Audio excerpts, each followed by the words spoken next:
कार्तिक अमावस्येला प्रारंभ झालेला आहे आज म्हणजेच शनिवारी सकाळी 10:30ला आणि कार्तिक अमावस्येची समाप्ती ही रविवारी म्हणजेच उद्या 11:51 होणार आहे. पण उदयातिथीनुसार उद्याच आपल्याला कार्तिक अमावस्याचा दिवस हा साजरा करायचा आहे. आपल्या हिंदू धर्मामध्ये अमावस्या तिथीला पौर्णिमा तिथीला विशेष महत्त्व दिलं जातं. प्रत्येक महिन्यामध्ये अमावस्या येते आणि ह्या अमावस्याचं प्रत्येक महिन्याचं वेगवेगळं महत्त्व असतं.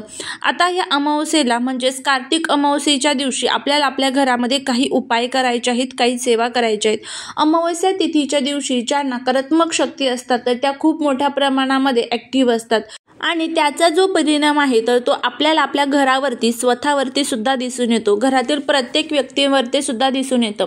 तुम्ही हे प्रखरतेने बघत असाल की ज्यावेळेस अमावस्या तिथी असेल, पौर्णिमा तिथी असेल, ज्यावेळेस जवळ येतात त्यावेळेस आपल्या घरामध्ये खूप मोठ्या प्रमाणामध्ये भांडण, कटकट, वादविवाद होत असतात किंवा घरामध्ये कोणी ना कोणी अमावस्येच्या दिवशी आजारी पडत असेल. सारखाच दवाखाना आपल्या घरामध्ये चालू असतो. लहान मुलं हे कंटिन्यू आजारी असतात. मुलांमध्ये सुद्धा आपल्याला अनेक प्रकारचे दोष जाणवत असतात. या सर्व समस्या आपल्या अवतीभोवती का येत असतात तर कारण आपल्या घरामध्ये हे जे दोष असतात तर ते असू शकतात. उद्या आहे कार्तिक अमावस्या. तर या कार्तिक अमावस्येच्या दिवशी आपल्याला एक दिवा आपल्या घरामध्ये लावायचा आहे. हा दिवा कशासाठी तर आपल्या घरातील जो काही शत्रुपीडा, नकारात्मकता, करणेबाधा, वाईट दोष, वाईट बाधा जे दोष आपल्या घरामध्ये आहेत तर ते संपून जावे. आपल्या घरामध्ये जो पैसा येतो तो स्थिर अखंड राहावा. बघा आपण खूप कष्ट करतो पण त्या कष्टाचं फळ आपल्याला मिळत नाही.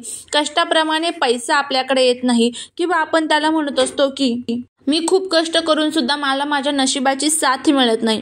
ह्या ज्या समस्या आपल्या समोर येत असतात, प्रत्येक कामामध्ये आपल्याला अपयश येत असतं तर ते जे दोष आहेत तर ते दूर व्हावे.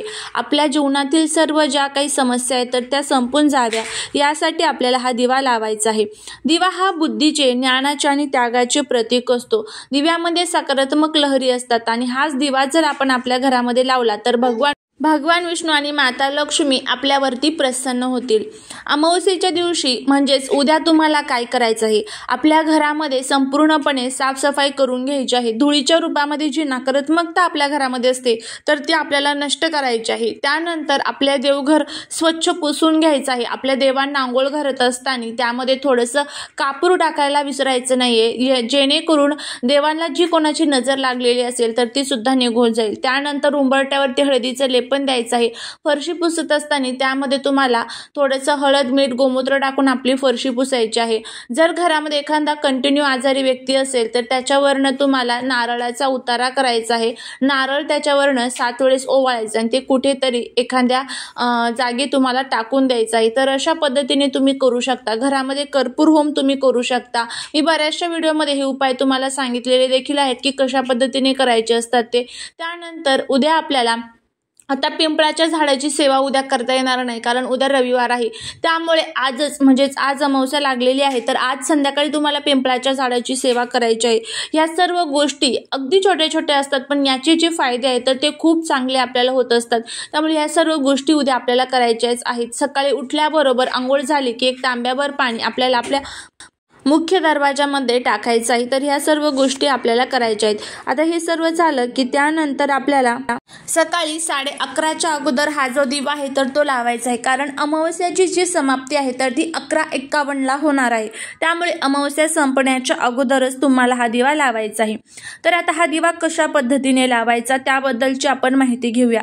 त्यामुळे जर तुम्हाला हा व्हिडिओ आवडला तर चॅनलला सबस्क्राईब करून शेजारील बेल आयकॉनलाही प्रेस करा म्हणजे माझ्या सर्व नवीन व्हिडिओंचं नोटिफिकेशन तुम्हाला मिळेल आणि तुम्ही एक पण व्हिडिओ मिस करणार नाही.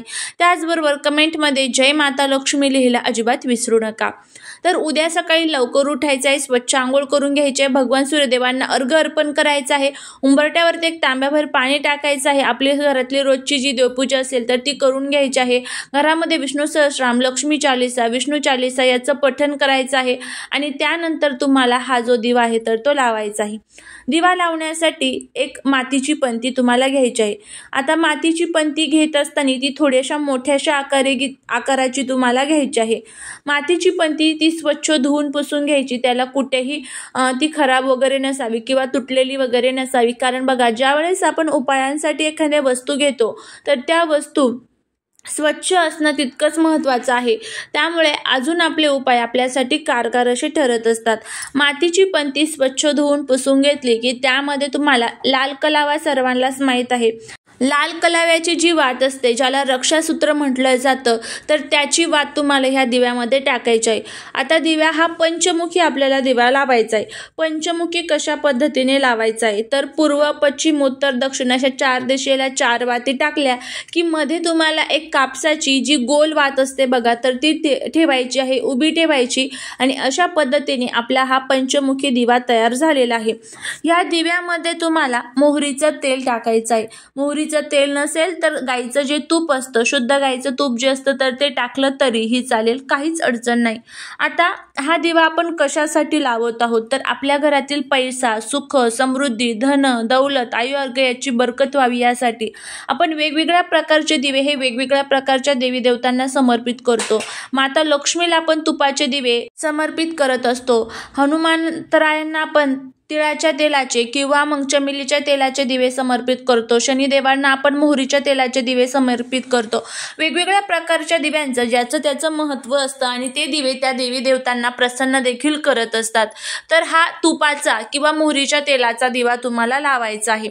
आता यामध्ये तूप किंवा मोहरीचं तेल टाकलं की त्यानंतर हा दिवा तुम्हाला एखाद्या प्लेटमध्ये ठेवायचा आहे. खाली अगोदर थोडेसे तांदूळ ठेवायचे, त्या तांदळावर हळदी, कुंकू, अक्षता अर्पण करायच्या. त्यानंतर हा दिवा तुम्हाला तिथे लावायचा, म्हणजे त्या प्लेटवरती ठेवायचा आहे. त्यानंतर दिवा प्रज्वलित करायचा, तुम्हाला देवघरासमोर बसायचं आहे. त्यानंतर ह्या दिव्यामध्ये तुम्हाला मोहरी जी असते, पिवळी मोहरी ज्याला म्हणतात बघा, तर ती पिवळी मोहरी तुम्हाला या दिव्यामध्ये टाकायची आहे. ज्या 5 वाती आपण लावलेल्या आहेत तर त्या 5ही वाती तुम्हाला प्रज्वलित करायच्या आहे. दिव्याला हळदी, कुंकू, अक्षता अर्पण करायचे आहे. त्यानंतर 1 रुपयाचं 1 नाणं तुम्हाला तुमच्या हातामध्ये घ्यायचं आहे.